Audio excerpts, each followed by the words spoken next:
Ooh. Ho, ho, ho, ho, ho. All right, that's good. That's good. Drew, you exist still. That's crazy.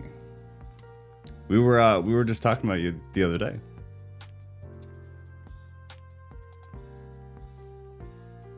Yeah, Shannon has also been MIA quite a bit, but it seems like she's coming back with a vengeance. So we'll see how that goes. But it's lovely to see you. I wish you could stay, but I understand. I understand the child game. Annika, what's going on?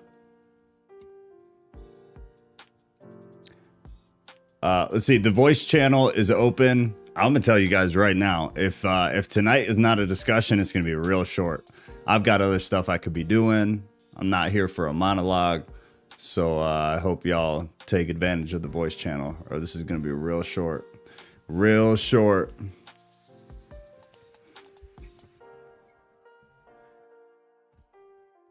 You are, Shannon. I'm glad. I'm glad. Apparently, we need to be in AI mode, because there is a lot of AI activity in the server at the moment. So everybody needs to be aware of that. TikTok, get the hell off TikTok. You know better. You know better. Come on. But I think Joe rehired. Shannon, you were never fired. You were that employee who just kind of collects a paycheck and just slides under the radar, you know? Except you don't get paid. So I guess it's not like that at all. But it sounded good. It sounded good. Drew, you were also not fired. You abandoned me. You left me high and dry. You said mean things to me on your way out. Did you see Drew? Yeah, he's in there. Hi, Drew. I miss you. Hey, friends. Hi. You left us. Yeah, so you left us. He said he was fired, and he is a liar. Yeah, nobody fired. I fired you, actually, so. You fired Drew? I did. Well, that's true. But then I hired him again. That's also true. So. Yeah. All right, I'll leave. Bye. Okay, bye. All right, well, it is past 6 o'clock.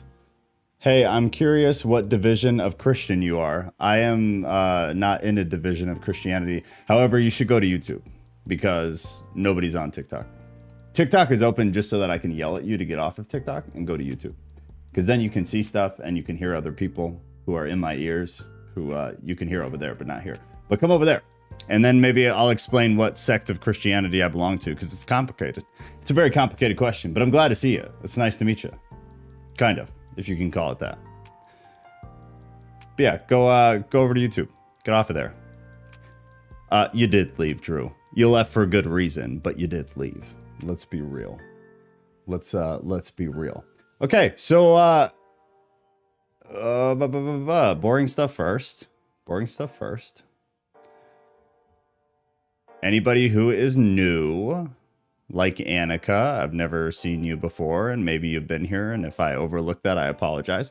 But anybody who's new or watching this later, there will be a link to the Discord in the bio of the video. That's not what it's called. In the description of the video. There is also a link pinned to the top of the live chat to join Discord. Discord is where everything actually happens, such as movie night this Saturday night. We will be picking up part 2 of Messiah 2030, which is good stuff. It's good stuff. So Saturday night, we're doing movie night. It's not going to be every week, but we're going to try to do it at least once or twice a month. So last weekend, Saturday at 6 p.m. Central Time, we did part 1 of Messiah 2030. This Saturday, we will be doing part 2 of Messiah 2030. If you missed part 1, just go watch it. It's on YouTube. All good. Watch it at 1.25 speed and you get through it quicker.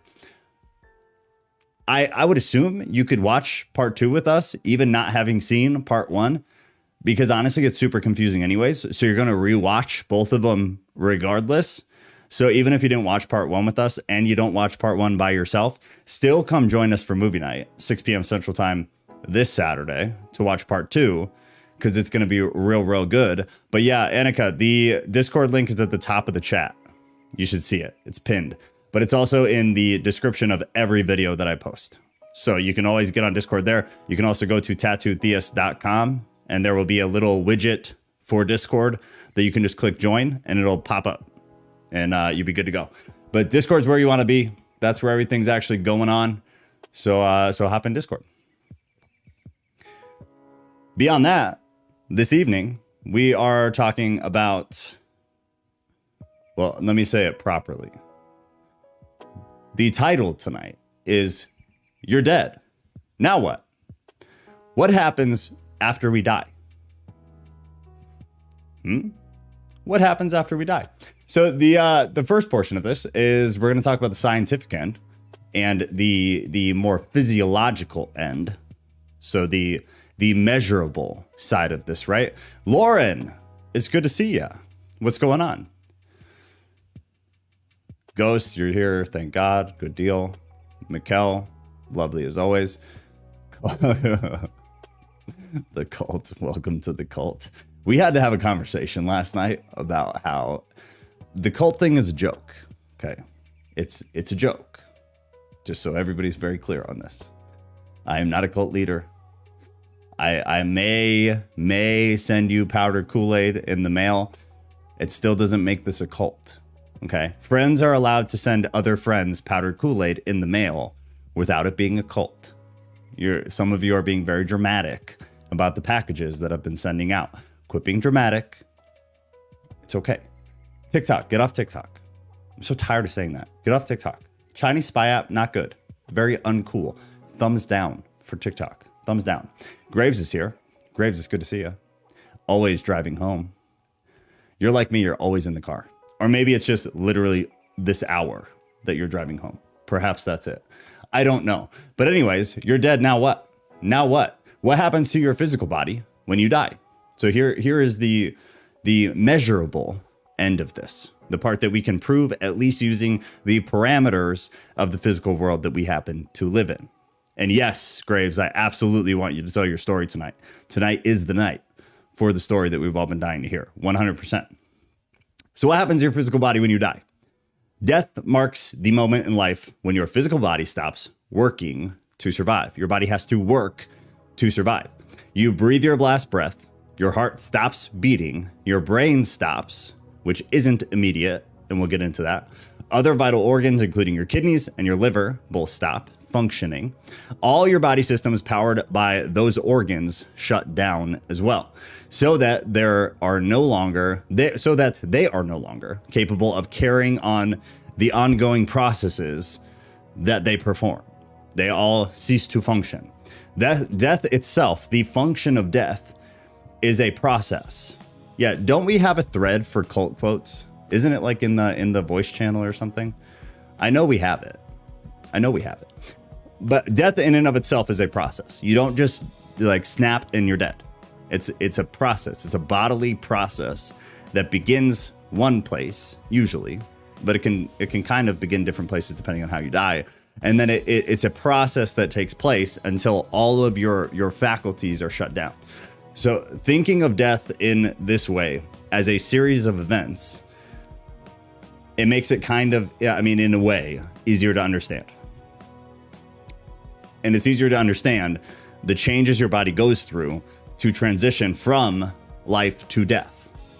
From your last breath to your last neuron firing to the last push of your liver. All of these things are functions, and all of them begin to shut down in a sequential fashion, depending on the cause of death. And there's nuance to that even, but in a general sense, that is true. Your existence depends on processes your body sets into motion. Dying is the final essential process your body carries out before you cease to exist, at least in this very blunt sense. How long does it take you to die? Again, we're in the scientific end, we're in the physical end, we are not in the metaphysical or spiritual end yet. Everyone's timeline for this is different. How long it takes for your body to die depends on your health, treatments you're receiving, and the cause of death. There are other things too, but those are the primary ones. For instance, untreated sudden cardiac arrest can result in death within minutes. Within chronic or long-term conditions, your body may take weeks or even months to die, and it can very slowly shut down over time. Common causes of death worldwide and good God, in America, it is number one, is heart disease. Why? Because Americans are stupid. I'm gonna leave it at that. Americans are stupid. Chronic lung disease is another one, and cancer, which are to some degree, depending on the severity and the kind, are treatable. But regardless, in most cases, it's still the beginning of the process of death. It can just be a variable process of how long and what that looks like. But the treatments not only delay the death, but they also prolong the dying process. The slowing down makes it easier to recognize common signs that death is approaching. I kind of just want to cut it off right there. There's obviously a hell of a lot more to it, but I just don't think I really care. Unless you guys really care. I mean, I don't really want to talk about the bowels or the bladder. I think most of us know what happens when you die. Muscles stop working, therefore contraction stops. Therefore, things that normally contraction keeps at bay or keeps contained, perhaps, they become uncontained. They become an eruption of we're not going to go there. But there's a breakdown of your muscle and your skin. There's a withdrawal and a detachment process. And then you begin to have, or if you haven't already, you begin to have irregular and declining vital signs. So the moral of the story is there's that side of death. We all function within our physical bodies under those parameters. That death is a process. Even a gunshot to the head, you don't die immediately. Your entire body doesn't just shut down in unison. It's a process. It's a process that begins in one place, and then everything else it's like a domino effect. If one of the vital parts of your physical being is ruptured to the point of being irreconcilable, then all of the rest of the essential functions of the human body, they cascade and die with it. I mean, everybody knows that, but how often do you actually think about that? If this one part of my body ceases to function, the rest of these parts of my body, which are absolutely essential in order for me to continue existing in this physical body, they start to go with it. And there's very rarely anything you can actually do about it. Obviously, sometimes there are cases where, call it a miracle, call it, medical advances, whatever you want to call it. Stuff happens and you come back from it, but it's rare. In a general sense, that's how we die. Moving on past that. And again, reminder, I'm not talking all night. This is another warning. We've had a couple of good conversations recently on Thursday nights. It has re-ingrained in me that me talking for an hour is something I have zero interest in. So if after I give this introduction, if it doesn't become a conversation with people in the voice channel, I will just log off and I'll go talk to you guys in Discord the rest of the night. I have no interest in sitting here and talking for an hour. This is the last time I'm going to say it. So hopefully somebody joins the voice channel. We are going to give Graves the opportunity to tell his story. So if nobody else comes in the voice channel, I get sick of talking. I'll bring Graves in. He can tell his story and then we'll shut off for the night. The afterlife, which is what we're all actually here to talk about. The afterlife, or life after death, is a purported existence in which the essential, this comes from Wikipedia, is the purported existence in which the essential part of an individual's stream of consciousness or identity continues to exist after the death of their physical body. This is what all major religions, I need a Snickers. I am real hungry too. I literally walked in the door like 5 minutes before this started. I go. A Snickers would be lovely. This is what every major religion believes. Every major religion, it doesn't matter what it is. They believe in some form of an afterlife, whether that be a positive or a negative. Most major religions believe in some form of hell, which is a negative. And then you get into the nuances of some people believe we are currently in hell, and that once we die, we enter into something else. But in general, cookie cutter religions believe that once your physical body dies, depending on who you were, how you were during this physical life on our plane of reality, you either go somewhere very negative or you go somewhere very positive. And then you live out all of existence in, dude, I need a 50-hour day to be able to try to get things done. You live out the rest of your entire existence, which is not a physical existence. It's not a this world reality existence. It's something totally separate that, in my opinion, we couldn't even possibly conceive. But you live out all of eternity in either a very negative place or a very positive place. Every major religion believes that. The surviving essential aspect varies between belief system. It may be some partial element or the entire soul or spirit, depending, which carries with it one's personal identity. Now, I'm going to push back on that. Again, some of this is coming from Wikipedia. That's not what every major religion believes, that you carry your personal identity. Some of them do. A lot of them have no strict doctrinal belief on what that looks like. Others do believe you carry your personal identity. That can be a conversation in and of itself, right? If you have your personal identity in this reality, in this plane of existence, on this earth where we are, if you lose your brain function, do you carry it with you? Because if you have that personality, that personal identity in this reality, in this life, that means it's tied to something that is a part of this reality. Or it means that is the spirit, therefore making it eternal. So it depends on your view of that. But if you believe your personal identity is a physical thing having to do with the way that your brain functions, neurons, all that jazz, then that's physical. So when you die, then it would push to believe that when you die, you lose your personal identity and perhaps you become something else, or you just cease to exist. Those are kind of the two options the way I see it. Otherwise, your personal identity in some fashion or some capacity is your spiritual identity, which then it would make sense that would carry on into eternity, past this reality. But not everybody believes that. Belief in an afterlife is in contrast to the belief in oblivion after death, which is a totally different thing. And if you guys want to talk about it, we can. Otherwise, I'm just going to move right past it. In some views, this continued existence takes place in a spiritual realm, while in others, the individual may be reborn in this world and begin the life cycle over again, likely with no memory of what they have done in the past. Now, that's something to stop on real quick. What is that talking about? You either believe that you continue your existence, I'm going to call it your spiritual identity, not your personal identity. Your spiritual identity either continues to exist in some form fashion in a spiritual realm.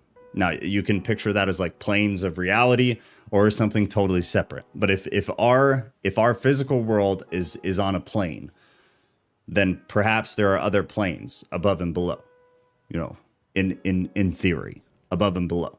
So depending on where you're going and depending on what you believe, whether it's based on behavior or based on belief, like belief in Christ, there are Christians who believe all you need to do is believe Jesus is God and you're going to the positive eternal place, then you would shift to a different plane of reality. And your spiritual identity would continue to exist in that other plane. The other view here is that the individual may believe that they become reborn into this same reality. So instead of leaving our plane and going to an upper or a lower plane, you die and get recycled into the same plane, but you come back in theory in a different physical form. Now with that, a lot of those people believe that you come back with no memory of your past physical form, which is why a lot of people who believe in reincarnation believe in it because they have some inherent feeling that they've lived in existence here before. So there will be people, and I'm not going to name names, but there will be people who live in this reality now, in their body right now, but say they feel some weird tie to Egypt and to Egyptology and like that demographic, that race, that everything, that culture. And so that leads them to believe that perhaps they were somebody who lived in Egypt, during some time period, and they were reborn into this period here. There are other reincarnation beliefs, and Ghost, I see that you're in here now. So don't you believe in reincarnation to some degree, or am I remembering wrong? 1 second, I'm feeding my cat. BRB. Okay, you're good. You're good. So there are a lot of different views of